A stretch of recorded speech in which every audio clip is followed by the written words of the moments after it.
Obrigado ao Michel e à Lígia pelo convite.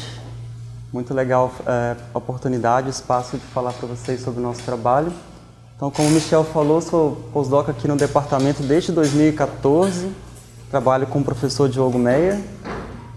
E hoje eu vou falar para vocês sobre esse nosso trabalho de expressão gênica na região mais polimórfica do genoma humano. Esse trabalho foi concebido pelo Diogo lá tem uns anos já. Foi iniciado pelo Diogo já em colaboração com esse grupo da Universidade de Genebra, o professor Emmanuel Dermitsakis. E aí eu entrei nesse barco aí em 2014, trabalhando com meu colega postdoc, meu colega de laboratório Jonatas. E depois eu fui fazer o BEP lá nesse grupo em Genebra. Então eu vou apresentar aqui já as caras dos participantes da pesquisa. Esse aqui é o Olivier, também um postdoc lá no grupo de Genebra. Um dos participantes, um dos nossos autores.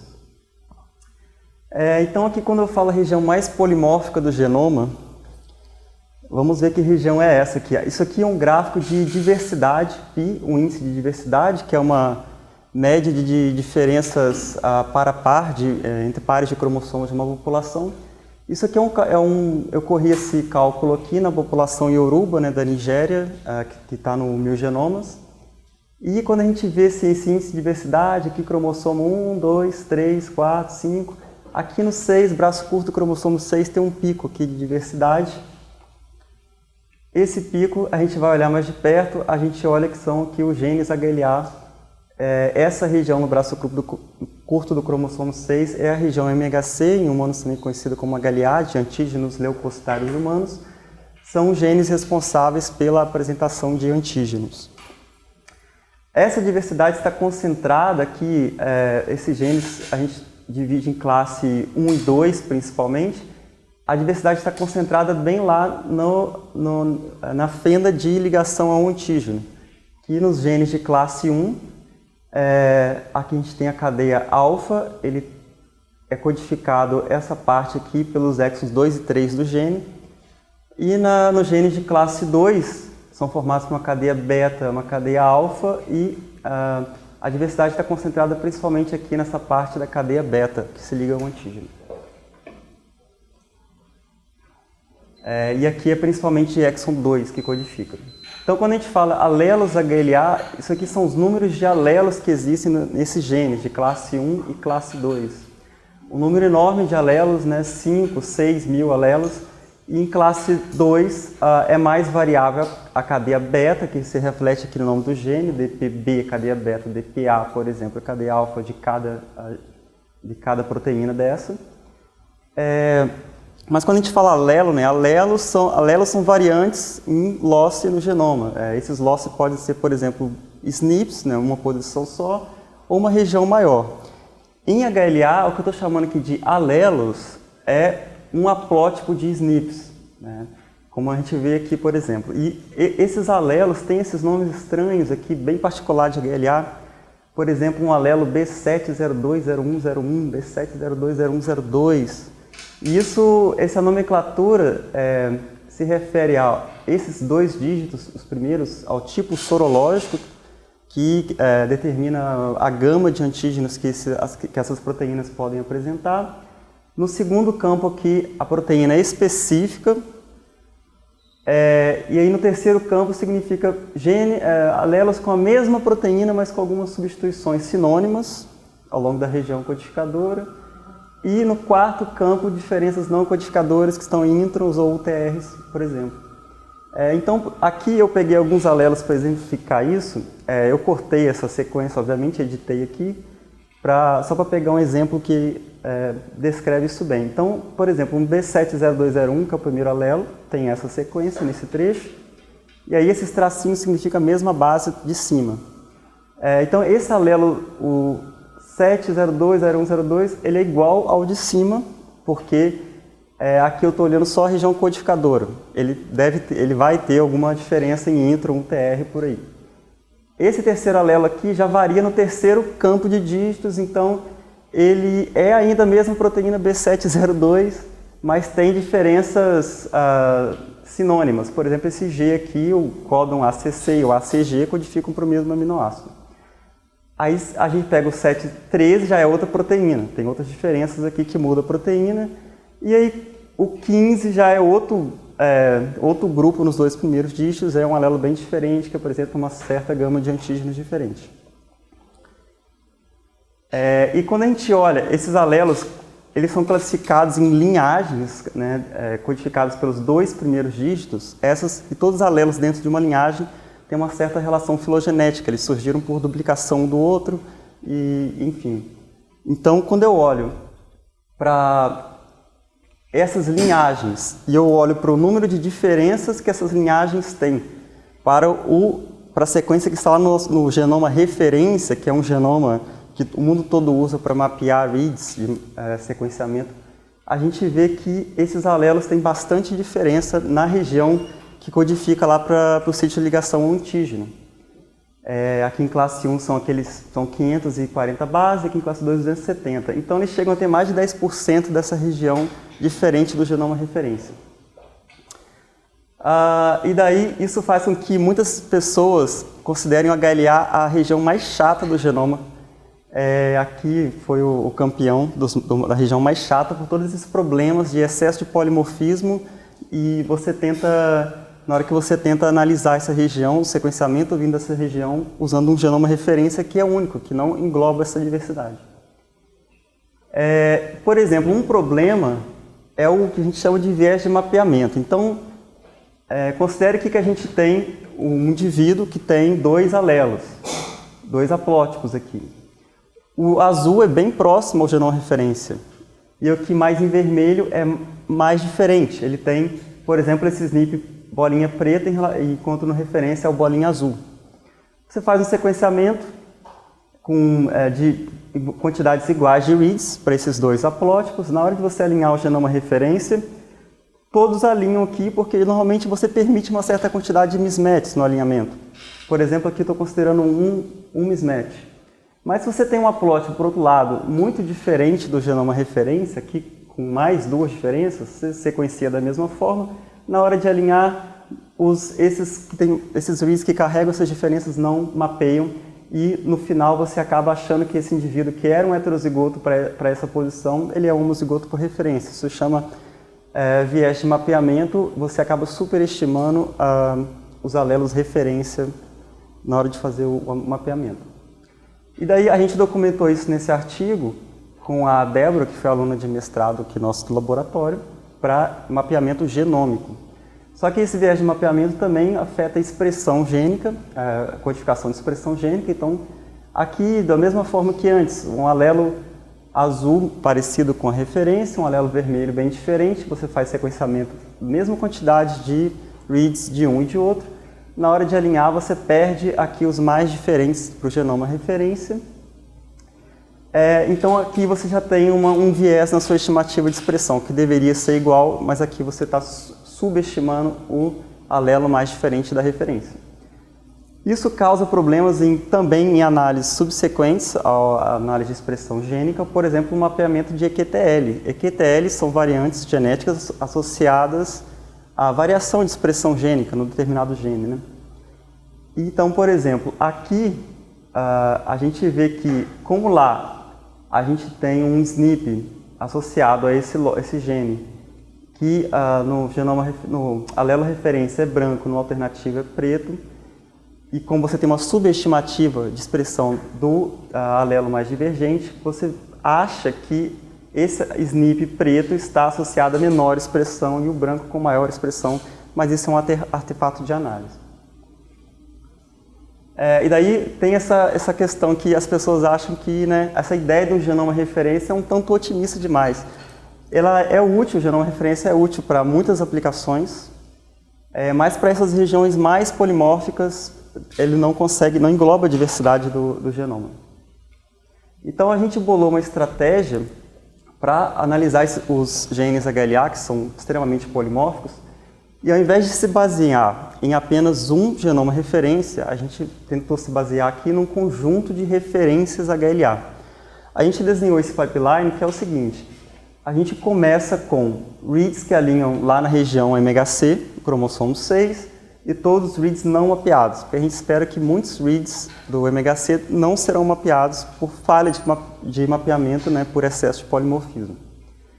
E a gente realinha esses reads a esse conjunto de referências HLA, que está um banco bem curado, muitas sequências são descritas lá, e a gente tem um modelo estatístico que leva em conta esses reads que mapeiam múltiplas referências. Então, esse modelo ele atribui probabilisticamente o read a uma referência HLA ou outra, de acordo com uma série de parâmetros. E um passo importante aqui, a gente faz uma genotipagem HLA que a gente chama in silico, né? A gente não está sequenciando direto para fazer uma genotipagem, mas a gente determina os alelos que o indivíduo tem ou infere de acordo com as quantificações de cada alelo. Então a gente pega os 2 alelos ganhadores aqui e usa isso como um genótipo personalizado de cada indivíduo e requantifica, refaz o alinhamento e a quantificação para obter as quantificações finais. E a gente implementou isso usando mapeadores e quantificadores de expressão largamente utilizados como o Callisto, o Salmon, o Star. Tá, mas aí isso funciona? Para testar se isso funciona, a gente fez uma simulação, pegamos alguns indivíduos lá do projeto 1000 Genomas, para os quais se tem determinado o alelo HLA que ele tem, em 4 genes. Então eu sei o alelo HLA e eu simulo uma expressão, uma certa quantidade de reads para o transcriptoma inteiro dele, mas também para esses alelos HLA. E eu passo esses indivíduos simulados, 50 indivíduos, por 3 pipelines. Um é o nosso, que eu estou chamando aqui de AgeLay-Pers. Um segundo é um transcriptoma referência, como se fosse um genoma referência, mas aqui também com esse modelo estatístico de utilizar esses reads que alinham múltiplas referências, ao invés de descartá-los, como muita gente faz, que é esse terceiro pipeline aqui, que usa apenas os reads unicamente mapeados. Então eu alinho, faço a quantificação e aqui no eixo Y eu tenho a quantidade de reads alinhados em relação ao que eu simulei. E no eixo X, a divergência do alelo do indivíduo em relação à referência. A gente vê que tem uma queda de alinhamento conforme o alelo é mais divergente do genoma referência. Para esse pipeline aqui, usando reads unicamente mapeados. Quando eu uso esse transcriptoma com esse modelo estatístico, eu ainda perco, mas perco menos porque aqui eu estou utilizando aqueles reads que alinham múltiplas referências. E quando eu olho para o nosso pipeline, a gente consegue quase precisão de 100% nos reads que a gente simulou. E isso aqui para o gene DRB1, quando a gente olha para esses 9 genes aqui HLA que a gente está interessado, a gente tem sempre a linha vermelha lá em cima no 1. E aqui, em alguns casos, você tem superestimativa de expressão no pipeline referência, por exemplo, para HLA-C, porque os genes C e B eles são muito parecidos e muitos reads de B acabam mapeando no C, e isso não acontece para o nosso pipeline. E muitas vezes também para esse pipeline que usa só reads unicamente mapeados, a gente tem uma perda de reads independente da divergência do alelo por referência, por causa de genes parálogos a esses, que são muito parecidos. O HLA-A, por exemplo, os reads mapeiam muito HLA-H. Esses genes são todos gerados por duplicação, eventos de duplicação, eles são muito parecidos, os classe 1 entre eles e os classe 2 entre eles. Então eu tenho esse problema para alguns genes, e o nosso pipeline consegue recuperar bem os reads simulados. Daí, vendo que isso funciona nessa simulação, a gente partiu para análise de dados reais, que são esses dados do projeto GeoValis, que sequenciou o transcriptoma inteiro de 462 indivíduos, sendo que 4 populações europeias e uma africana. A gente aqui nesse estudo focou nos indivíduos europeus porque tem um maior tamanho amostral aqui. Transcriptoma de que tecido? Isso é uma pergunta importante. Transcriptoma de célula linfócito B transformada, LCL. E a gente sofreu alguma crítica sobre isso no processo de publicação do artigo, mas aqui a gente queria não assim fazer muitos claims assim, sobre a biologia da célula, mas sobre o processo de transcrição da HLA e a performance desse pipeline para medir a expressão. Mas são linfócitos B transformados. Eles estão expressando a HLA toda porque eles são linhagens celulares transformadas com vírus. Então, e aqui lembrando um pouco da estratégia do pipeline, então tem esse passo importante que é a genotipagem in silico. A gente testou então qual a performance desse passo, que é um passo muito essencial, que determina quais os alelos do indivíduo para obter a quantificação final. A gente viu que tem uma performance bastante boa. No paper que a gente está publicando, está até um número um pouco menor do que isso, porque aqui a gente comparou para determinar essa performance com esse artigo aqui que determinou por sequenciamento de sangue os genótipos HLA desses indivíduos, mas aí agora, esse ano, saiu um outro artigo que mostra que aquele anterior lá tem uns errinhos. Então, a gente utilizou isso como gold standard, mas não é tão gold assim, esse padrão aqui. Então, agora, comparando com essa correção, a gente vê que tem uma precisão um pouquinho maior. E quando a gente erra aqui, tem um errinho de 1%, 2%, a gente erra por um alelo muito próximo que não afeta a quantificação de expressão. Aqui só um painel geral das estimativas de expressão a nível de gene, só para vocês verem um pouco a cara do dado, e aqui a gente vê que HLA-B, DRA e A são os que mais expressam nesse tipo de célula, e os C e os outros de classe 2 expressam menos, mas ainda assim expressa bastante em relação ao resto dos genes do genoma. Quando a gente compara nos dados reais com o pipeline referência, aqui no eixo X o nosso pipeline e no eixo Y um pipeline com índice de genoma referência, a gente observa um padrão bastante similar ao que a gente via na simulação. Aqui os pontos estão coloridos de acordo com a divergência para o alelo referência. Então a gente vê que para a classe 1 aqui, genes A, B, C, tem uma correlação bastante boa de expressão com referência. Lembrando que esse pipeline referência aqui é aquele que usa um modelo estatístico, que utiliza os reads que mapeiam múltiplas referências, não descartam eles. Se eu estivesse usando aqueles reads unicamente mapeados, eu teria uma performance pior por referência. Performance boa para classe 1, para classe 2 por genes menos variáveis, DRA e os DPs também muito bom. Para esses genes aqui de classe 2, aqui é um pouco pior para as estimativas do genoma referência. Há uma perda de reads, aqui em DQA é bastante claro, para os alelos são mais divergentes do genoma, que os mais vermelhos. Então é um padrão similar ao que a gente tinha visto na simulação. E daí a gente usa essa estimativa de expressão para mapear o QTL. Como eu falei, são variantes associadas estatisticamente com a expressão de um gene, possivelmente por um mecanismo biológico, por exemplo, por estarem presentes num fator de transcrição, um promotor para esse gene.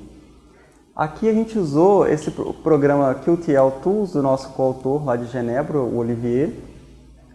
Esse programa é legal porque ele permite a gente mapear sinais independentes. Então aqui, por exemplo, detectei 2 SNPs que têm sinais independentes na regulação do gene HLA-A. E enquanto que esses outros SNPs dessa nuvem azul, por exemplo, estão todos associados àquele ganhador lá. E aqui também esses vermelhos estão todos associados a esse aqui. Esse aqui é o SNP mais associado ao fenótipo, que é a expressão no caso. Esses dois. Eles estão presentes com frequência nos mesmos haploides? Eles estão associados, é um modelo linear mesmo, de expressão sendo explicada pelo genótipo nesses SNPs.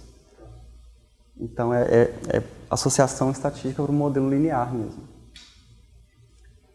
E daí, quando eu olho para todos os genes aqui e comparo com as expressões obtidas por transcriptoma referência, a gente esperava assim, que houvesse uma diferença maior, que a gente conseguisse mapear EQTLs melhores, com maior sinal de associação ou mais EQTLs. Mas a gente vê aqui que, embora as variantes são diferentes, mas parece que são os mesmos sinais, um pouco mais No nosso pipeline um pouco mais claro os sinais aqui em HLA-B, mas DP, por exemplo, são as mesmas variantes.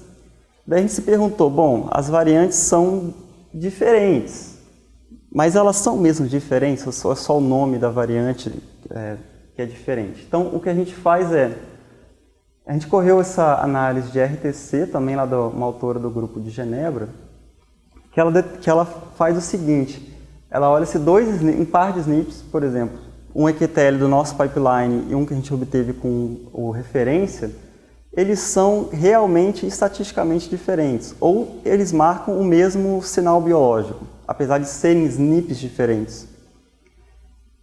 E aí, essa análise acontece simplesmente por você pega esse SNP aqui, por exemplo, do transcriptoma referência, leva ele em conta no modelo linear do nosso EQTL. Se o sinal do nosso some na hora que você conta para o efeito do outro, significa que eles marcam o mesmo sinal biológico, provavelmente. E esse desaparecimento do sinal de um SNP quando você leva em conta o outro, isso é transformado para um score, que quando é acima de 0,9, geralmente se considera que os SNPs marcam o mesmo sinal. Então aqui em azul a gente está vendo todos os scores acima de 0,9. Então, para a maior parte desses EQTLs que a gente mapeou com o nosso pipeline personalizado, eles aparentemente marcam o mesmo sinal do pipeline referência. E aqui para DRB, um EQTL de B e um de DQA, não foi o mesmo sinal. Tá.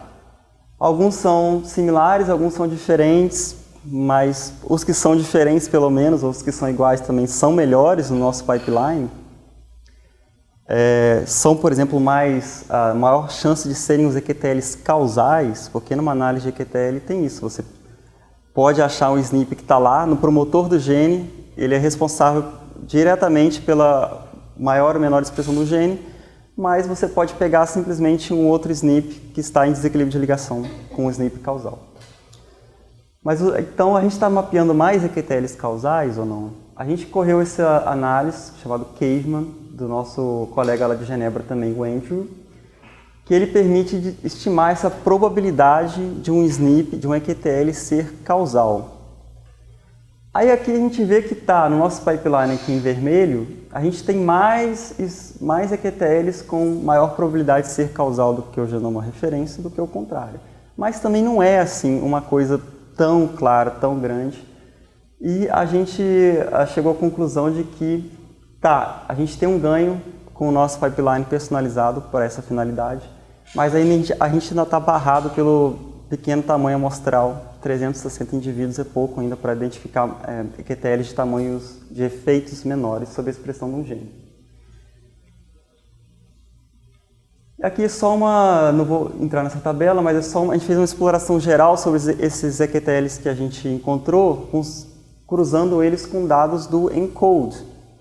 Só para ver que alguns deles realmente fazem parte de sítios de ligação de fatores de transcrição, o que faz sentido.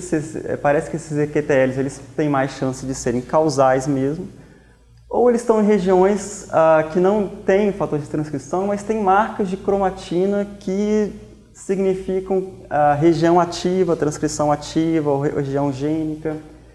Então, vale a pena investigar um pouco mais para saber o que tem aí, mas alguns estão bem dentro do gene, que a distância para o gene, então são 0.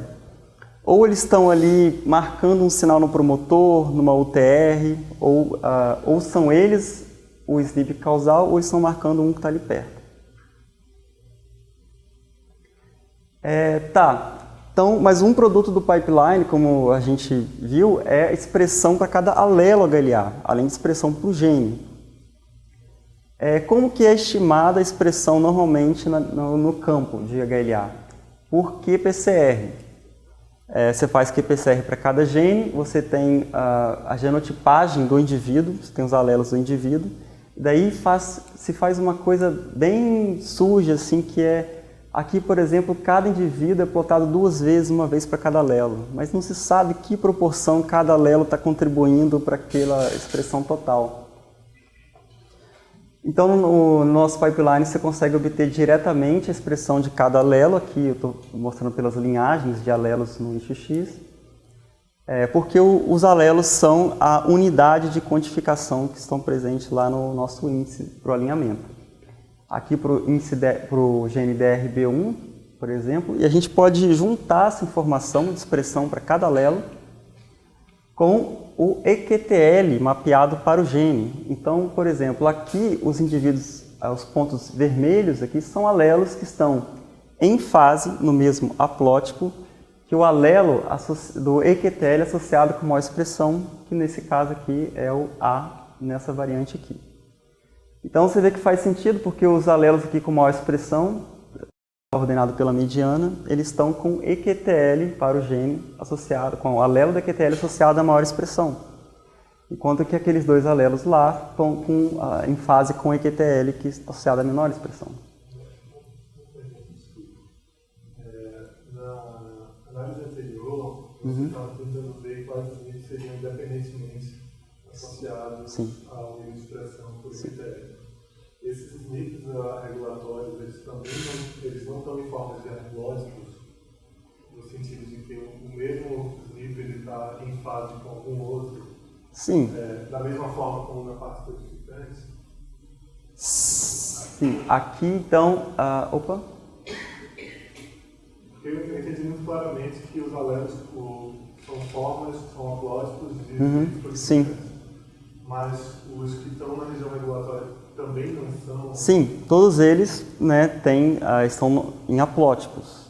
Então, por exemplo, aqui certamente tem um alelo que está o mesmo haplótipo que esse aqui. Eles estão muito próximos aqui nessa região. Há um desequilíbrio de ligação, mas eles são independentes mesmo assim, porque nessa análise do QTL-Tools permite você ver, mesmo se você contar por efeito de um, você tira o efeito do outro. Então, por exemplo, muitos aqui estão todos em desequilíbrio de ligação com aquele lá, mas são dependentes daquele lá. Eles estão provavelmente marcando o mesmo sinal, enquanto que aqui realmente é um sinal independente. Mas, sim, estão em fase. Então, aqui, por exemplo, o alelo HLA, que é um haplótipo de SNPs, por sua vez, está em fase, esses aqui estão em fase com o A, ou com o G, mas por sua vez esse EQTL aqui também, os alelos deles estão em fase com alelos do outro EQTL para esse mesmo gene. Isso aqui então para o gene DRB, a gente faz isso para todos os alelos e a gente se pergunta, então esses EQTLs, eles explicam a variação de expressão entre linhagens de alelos HLA? E a gente vê que para alguns genes, sim, por exemplo, o DPA é bem marcante, ou você está associado com o alelo G aqui no EQTL ou A, isso explica se você é um alelo de maior ou menor expressão. A DPB também, a gente tem cluster de alelo com maior expressão e menor expressão. E para outros genes, não muito, por exemplo, HLA-B, o EQTL está bem distante do gene, está 200 kb aqui nessa tabela, por exemplo, a gente vê o EQTL principal aqui, está 210 kb de distância do gene. Então não tem muito, não explica muita variação nas linhagens. E daí uma outra análise que dá para fazer quando você tem expressão a nível de alelo é olhar a expressão alelo específica. Tem um estudo publicado ano passado que mostra que SNPs, aqui expressão para cada SNP na região MHC, eles observaram uma alta assimetria de expressão, ou seja, ou você expressa um alelo ou você expressa outro. E aqui mostrando no genes HLA a quantidade de SNPs com expressão assimétrica é bastante alta.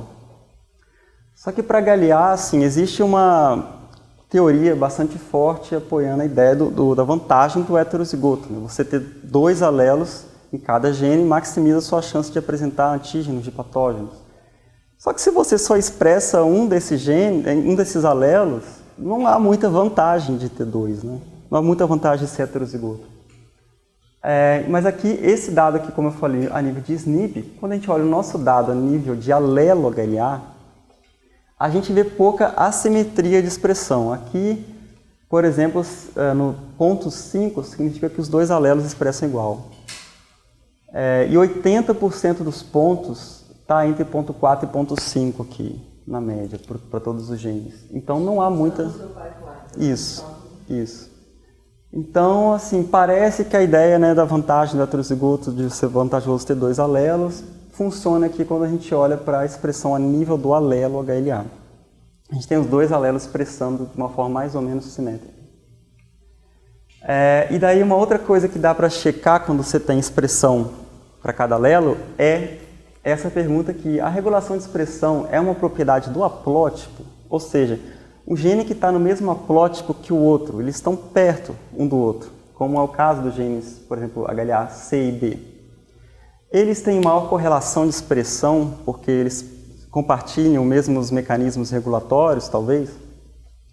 Esse aqui é um dado do nosso autor também, o Olivier, que mostra aqui nessa região do MHC sinais de correlação entre marcas de cromatina ativa. Então, quando um ponto aqui que está bem azul, significa que um gene aqui nessa região tem uma marca de cromatina ativa, que também está ativa perto de 2 genes, por exemplo.